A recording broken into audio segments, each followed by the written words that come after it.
Hi everyone, welcome to the new COVID-19 Learning for Algebra 2. This week is day 1 right here, so this is your first lesson. I normally will post all of the entire week's assignments and lessons on Monday, but I cannot do that this week because we have not logged into our bigideasmath.com and got into the class yet for me to be able to post the assignment and assign it to everybody. So with that said, the first thing I need everybody to do right now is I need you to go to the bigideasmath.com, and if you remember your username and password, put that in, and then you need to add into class by using this code, please. If you are not sure what to do with the bigideasmath.com, I did post another video of how to log into bigideasmath.com with a new user ID, as well as if you already have one. So I'm going to pause the video here, as should you, and you should get into bigideasmath.com, please. If you have any questions, please feel free to email me. Okay, now once you are here into bigideasmath.com, the next thing I need to make sure that you have done is last week I had posted the expectations for this class and what you can kind of expect. There have been a few changes. For example, we are expected to take attendance every day.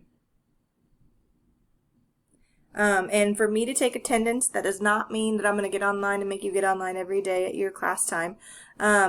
My attendance is going to be a question each day on Google Classroom, and all you need to do is sometime between the times of 8 o'clock and 3:24 is please go and answer that question. Normally it's going to be something silly. What's your favorite color? What's your favorite book? Those type of questions that you can easily answer. So even if you aren't ready at 8:45 in the morning to do your math, you might be able to at least answer the question. At least I know you've checked in for the day. They are requiring that we do this, so that is one thing that is not in my expectations, that you do need to make sure that gets done every day. If there's an issue, then make sure you just send me a quick email, and then we can get that taken care of. Otherwise, I will mark you as not in attendance for the day, towards the end of the day, okay? Big things from the expectations, you need to make sure you pay attention to when my live times are. So for sure, Tuesdays during your class block, I will be live. The other time is right now, tentatively Thursdays from 1 to 2, but that might have to change because they are offering a new tutoring schedule, which will allow you actually every afternoon, which was not a part of anything when I made my expectations to begin with. So Thursdays for now, 1 to 2, and if that needs to change, I will let you know. Alright, now that we've talked about the main things of anything, if you have any questions, again, always email me. I will answer you as quickly as I possibly can, okay? So, what we are going to start with here, week 1, day 1, is functions review, okay? We are reviewing functions because where we were going to pick back up when we got in the classroom after what would have been spring break a few weeks ago, we were going to start graphing some functions. So what I wanted to make sure we did this week is kind of review a little bit how to do some of that, because for some of us it's been a long time since November when you last had math and graphing, okay? So first in the functions review, I want you to remember what a parent function is, okay? Remember, the parent function is the most basic of any function family. Okay, so easiest example, linear. Y equals mx plus b, the parent function is y equals x. Okay, I am going to go through the parent functions of the 4 functions that you talked about in part A. Whether it was with me or with Miss Leffler or somebody else, you did talk about these 4 functions in part A of math. Okay, so first, the constant function family. And I know I'm talking somewhat quickly here, but you always have where you can pause the video and you can play, you can rewind, do whatever you need, okay? So constant function family, right here where it says the rule is the same thing as the parent function, okay? So rule is the same thing as parent function, okay?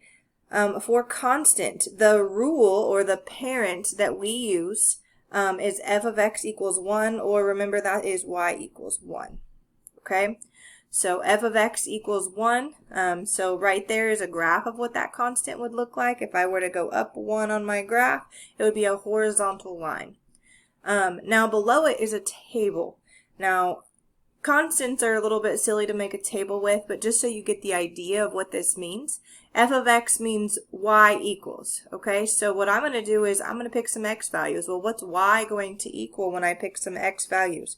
Well, for instance, if I pick the x value of -2, well, this function up here, f of x equals 1. That means if I were to put -2 into my function, what's the outcome going to be? Well, 1. I can't get anything else out of there, okay? So 1. Same thing, if I were to input -1 into my function, so right there where that -2 is located, hit the wrong button, there we go. So if I were to input -1 right here, f of -1, well, guess what? I'm still going to get out 1, okay? Same thing here, if I put in 0, I'm going to get out 1. If I put out 1, I'm going to get 1. If I put in 2, I'm going to get 1. Okay, next thing, these are some big terms you have not talked about in a while, domain and range, okay? Remember that domain is x values, okay? So x values, as I read that graph from the left to the right, okay? Well, on this graph to the left, well, what's happening? Well, there's that arrow that says, hey, I'm never going to stop, which is why it approaches that negative infinity, okay? The right side of that graph, same thing. Hey, it's going to keep going with an arrow, which is why I say, hey, it's approaching infinity. So that is why we say that the domain is negative infinity to infinity. Okay, another way to say that domain of negative infinity to infinity is to say all real numbers. So anytime you see all real numbers, that is the same thing as saying negative infinity to infinity. Okay, now the range when it comes to the constant function is a little bit different than any others. The range for constant function is just one number. Everywhere along this line, y equals only one thing, and that one thing is that y equals 1. So that's probably the strangest range that you will ever see. Okay. Next, the linear function. Okay, we already talked about this. I mentioned it earlier. The most basic linear function is y equals x. Okay, f of x equals x. And so, again, if I wanted to make a table for that, if I put -2 into that function, well, f of -2, well, what's going to come out? Well, this says, hey, f of x is going to give me x. Well, if x is -2, well, then what's going to be my output here? Well, -2. If I input a -1 into my function right there as my next number. Wrong buttons here.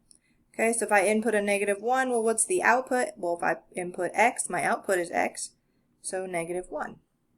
Okay, so that is why I'm going to put a -1 there. Input of 0, my output is 0. Input of 1, my output is 1. 2 and 2. Okay. The domain here, when I work my way to the left side of this graph, well, what's happening? Well, I don't care that it's going down. That doesn't matter to me. I want to know what's happening to the left. Well, as it's moving down, that graph is going to continue to move to the left. So that is why we say, hey, on the left side, it's approaching negative infinity. Okay, then on the right side of the graph, so on this side of our graph, what's happening? Well, as this graph is moving upwards, okay, it's going to continue moving to the right, and it's going to keep going. That's what that arrow means. So, hey, I'm approaching infinity, which is why down here we say, hey, we're approaching from negative infinity to infinity. Again, that means all real numbers, okay? Right here, the range, just like with domain, I worked my way from the left to the right because I was working my way from the least to the greatest. I am going to work my way from the least to the greatest for the range. So down here, what's happening on the lower part of my graph? Well, this arrow is going down and it's going to keep going down. So that's why I say, hey, it's approaching negative infinity. Up here, it's going upwards and it's going to keep moving up. So I say, hey, it's approaching infinity. Again, remember that means all real numbers. Okay. Next graph, absolute value graph. Absolute value means I'm taking the absolute value of that number. Remember, most basic here is just f of x is the absolute value of x. Okay? When I go and I make this table, if I input again, I'm just going to use -2. Well, what's going to be my output? Well, if I input -2, I have to take the absolute value of -2.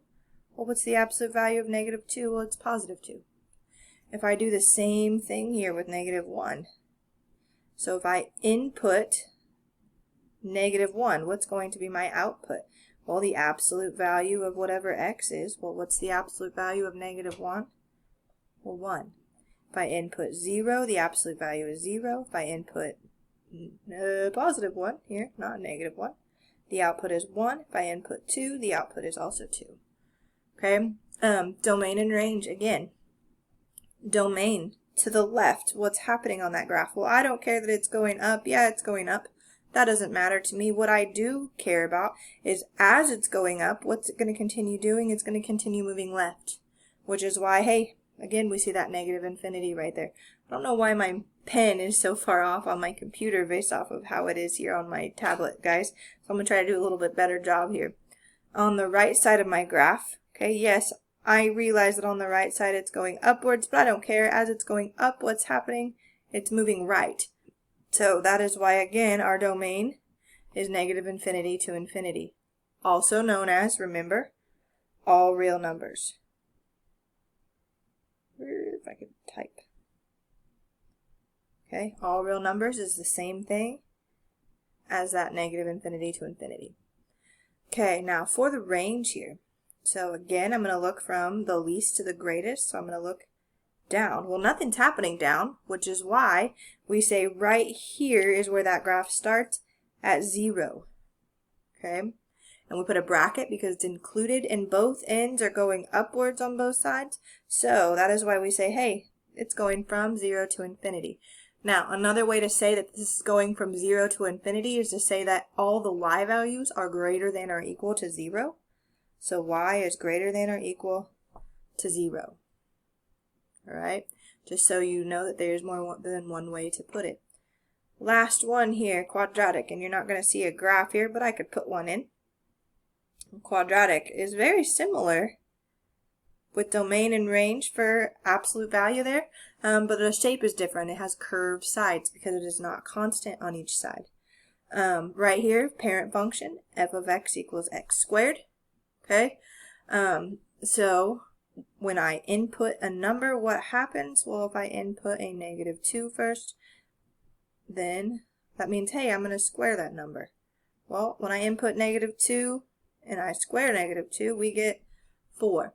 Now, some of you might be thinking, why have I used -2 to 2 each time? I try to pick the middle of the graph, so a couple on the left and a couple on the right, and then it kind of shows the center of the graph, and it kind of gives me a good idea of where things might land. Okay, so again, if I input -1, well, -1 squared is 1, 0 squared, 1 squared, and 2 squared. Okay, again, that domain and range is very similar to f of x was the absolute value of x, and that, hey, on the left side, what's happening? Well, as it's going up, it's going to continue moving to the left. As it's going up on the right side here, so it's going up right here, as it continues going up, it's going to keep moving to the right. So that's why we say that that domain is -infinity to infinity. And then a range, again, I can be nothing below, so that's why we say we start at 0. Remember, again, this can be written as y is greater than or equal to 0, okay, because it's above 0. It's bigger than 0. Last thing about functions that I kind of want to review before I give you a couple of examples, and I apologize that this video is pretty long, guys, and that is because I had to do a little bit of talking at the beginning.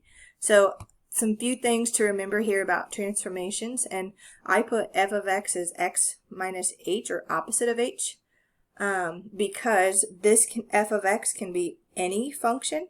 Okay, so whether it's absolute values or whether it's squared, this works for every function. So what I'm going to do is I'm going to pause here. I'm going to write down what each of these values do so you can do the same. Okay, the only thing I want to note here that might be different is that Miss Leffler does use a plus and minus here and a plus and minus there.